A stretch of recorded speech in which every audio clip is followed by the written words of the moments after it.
அஸ்ஸலாமு அலைக்கும். இன்னைக்கு நாம கொஞ்சம் முக்கியமான ஆனா அதே சமயம் ரொம்ப சென்சிட்டிவான ஒரு டாபிக் பத்தி பேச போறோம். சுய இன்பம். இத பத்தி இஸ்லாம் என்ன சொல்லுது, இதுக்கான ஆதாரங்கள் என்ன, எல்லாத்தையும் ரொம்ப தெளிவா ஸ்டெப் பை ஸ்டெப்பா இந்த விளக்கத்துல பார்க்கலாம் வாங்க. இஸ்லாத்துல சுய இன்பம் அனுமதிக்கப்பட்டதா இல்லையா? இது நம்மள பல பேர் மனசுல இருக்கிற ஒரு பொதுவான கேள்வி. சரி, இதுக்கு இஸ்லாமிய மூல நூல்கள் என்ன பதில் சொல்லுதுன்னு நாம இப்போ தெளிவா தெரிஞ்சுக்கலாம். சரி, நாம இதை எப்படி பார்க்க போறோம்னா, முதல்ல இந்த சட்டம் எங்கிருந்து வருதுன்னு அதோட அடிப்படையை பார்ப்போம். அப்புறம் பெரும்பான்மையான அறிஞர்களோட கருத்து என்ன, அதுல ஏதாவது விதிவிலக்குகள் இருக்கா, இதுக்கு மாற்று வழியா நபி ஸல்லல்லாஹு அவர்கள் என்ன சொன்னாங்க, இதனால ஏற்படக்கூடிய தாக்கங்கள் என்ன, கடைசியா இதுல இருந்து வெளியே வர்றதுக்கு என்ன வழி, இப்படி ஒரு 6 பகுதியா இதை நம்ம முழுசா அலச போறோம். முத பகுதி அடிப்படை கொள்கை. அதாவது இந்த ரூலிங் எங்கிருந்து வருது பாருங்க. இஸ்லாத்துல எந்த ஒரு தனிப்பட்ட விஷயமா இருந்தாலும் அதுக்கான சட்ட நிலைப்பாடு, அதாவது ஃபிக், ரெண்டே முக்கிய ஆதாரங்கள்ல இருந்து தான் எடுக்கப்படும். ஒன்னு திருக்குரான், இன்னொன்னு நபிகள் நாயகம் ஸல்லல்லாஹு வழிமுறையான சுன்னா.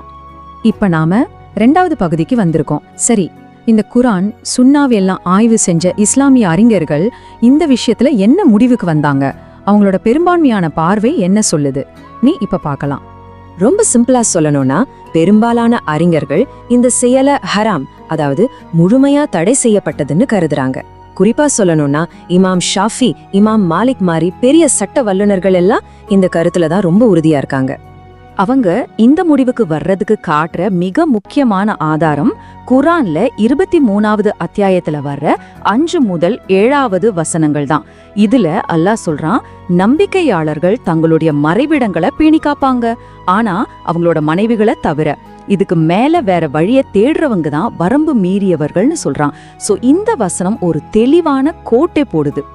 இதுல அந்த வரம்பு மீறியவர்கள்ங்கிற வார்த்தை ரொம்ப முக்கியம். அறிஞர்கள் இதை எப்படி விளக்குறாங்கன்னா, திருமணம்ங்கிற இறைவன் காட்டிய வழிக்கு வெளியில போய் பாலியல் திருப்தியை தேடுறவங்கள தான் இது குறிக்குது. அப்படி செய்யறது மூலமா அவங்க அல்லாஹ் போட்ட வரம்பை தாண்டுறாங்கன்னு சொல்றாங்க. இப்போ 3வது பகுதிக்குள்ள போலாம். ஓகே, மெஜாரிட்டி கருத்து ஹராம்னு சொல்லுது. ஆனா இஸ்லாமிய சட்டத்துல சில நுணுக்கமான பார்வைகளும் விதிவிலக்குகளும் இருக்கு. அதையும் நாம தெரிஞ்சுக்கிட்டாதான் இந்த டாபிக்க முழுசா புரிஞ்சுக்க முடியும். இங்க 2 முக்கிய நிலைப்பாடுகளை நம்ம பார்க்கலாம். ஒரு பக்கம் இமாம் ஷாஃபி, இமாம் மாலிக் போன்ற பெரும்பான்மையான அறிஞர்கள் இது ஒரு தெளிவான வரம்பு மீறல், அதாவது ஹராம்னு சொல்றாங்க. ஆனா இன்னொரு பக்கம் இமாம் அஹ்மத், அபு ஹனிஃபா மாதிரி சில அறிஞர்கள் இத மக்ரூஹ்னு சொல்றாங்க. மக்ரூஹ்னா வெறுக்கத்தக்கது. ஆனா சில ரொம்பவே தீவிரமான குறிப்பிட்ட சூழ்நிலைகள்ல இத அனுமதிக்கப்படலாம்னு அவங்க கருதுறாங்க. அப்போ அந்த விதிவிலக்கான சூழ்நிலை என்ன? ஒருத்தர் விபச்சாரம், அதாவது சினா மாதிரி ஒரு பெரிய பாவத்துல விழுந்துடுவாரோன்னு ஒரு தீவிரமான சூழ்நிலை இருந்துச்சுன்னா அந்த பெரிய பாவத்தை தவிர்க்கிறதுக்காக மட்டும் ஒரு கடைசி முயற்சியா இதை செய்யலான்னு சில அறிஞர்கள் கருதுறாங்க. ஆனா ஒன்னு நல்லா புரிஞ்சுக்கணும், இது ஒரு பழக்கத்துக்கோ இல்ல சாதாரண சந்தோஷத்துக்கோ கொடுக்கப்பட்ட அனுமதி கிடையவே கிடையாது. சரி, இப்போ அடுத்த கட்டத்துக்கு போலாம். 4வது பகுதி, நபி ஸல்லல்லாஹு அலைஹி வஸல்லம் அவர்கள் காட்டிய மாற்று வழி. இதுவரைக்கும் தடைய பத்தி பார்த்தோம். இப்போ நம்மளோட இயற்கையான உணர்வுகளை கையாள்றதுக்கு நபி ஸல்லல்லாஹு அலைஹி வஸல்லம் அவர்கள் என்ன ஒரு பாசிட்டிவான வழியை காட்டுறாங்கன்னு பார்ப்போம். நபி ஸல்லல்லாஹு அவர்கள் இளைஞர்களுக்கு ரொம்ப நேரடியாவே ஒரு அட்வைஸ் கொடுக்கறாங்க. இளைஞர்களே, உங்களால திருமணம் செய்ய முடிஞ்சா உடனே செஞ்சுக்கோங்க. அதுக்கு சக்தி இல்லைன்னா நோன்பு வைங்க. ஏன்னா நோன்பு உங்க உணர்ச்சிகளை கட்டுப்படுத்த ஒரு கேடயமா இருக்கும். இது புகாரில பதிவு செய்யப்பட்ட ஒரு ஹதீஸ். சோ இந்த ஹதீஸ் நமக்கு ஒரு சிம்பிளான 2 ஸ்டெப் பிளான் கொடுக்குது. ஸ்டெப் 1, கல்யாணம் பண்ணிக்கோங்க. ஸ்டெப் 2, அதுக்கு வசதி இல்லைன்னா நோன்பு வைங்க. நோன்பு நம்ம ஆசைகளை கட்டுப்படுத்த ஒரு ஆன்மீக கேடைய மாதிரி செயல்படும் சொல்றாங்க. இப்போ நாம 5வது பகுதிக்கு வந்திருக்கோம். வெறும் சட்டம் என்ன சொல்லுதுன்னு மட்டும் இல்லாம இந்த பழக்கம் ஒருத்தரோட மனசுலயும் ஆன்மீக வாழ்க்கையிலையும் என்ன மாதிரியான தாக்கத்தை ஏற்படுத்தும்னு இஸ்லாம் எப்படி பாக்குதுன்னு கொஞ்சம் ஆழமா பார்க்கலாம். இஸ்லாமிய அறிஞர்கள் இந்த பழக்கத்தினால வரக்கூடிய சில நெகட்டிவ் விளைவுகளை பத்தியும் எச்சரிக்கிறாங்க. உதாரணத்துக்கு, இது ஒருத்தரை தனிமைப்படுத்தி ஒருவித தாழ்வு மனப்பான்மையை உருவாக்கலாம். இது எதிர்கால திருமண வாழ்க்கையை கூட பாதிக்க வாய்ப்பிருக்கு. அது மட்டும் இல்லாம நம்ம நேரத்தை வீணடிச்சு தொழுக மாதிரி நல்ல விஷயங்களை செய்ய விடாம தடுத்து சோம்பலுக்கு வழிவகுக்கும்னு சொல்றாங்க. சரி, இப்போ நம்ம கடைசி பகுதிக்கு வந்தாச்சு. இதுல இருந்து வெளியே வர்றதுக்கு என்ன வழி?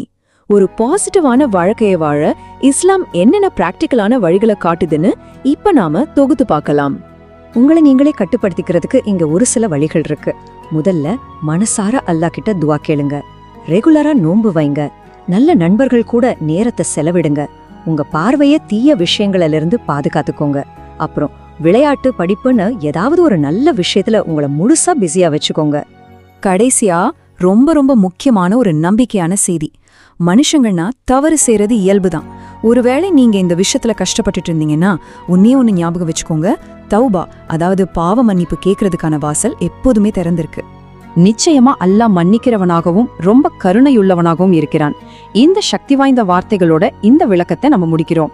இது உங்களுக்கு குற்ற உணர்ச்சியை விட ஒரு நம்பிக்கையும் தெளிவான புரிதலையும் கொடுத்திருக்கும்னு நம்புறோம்.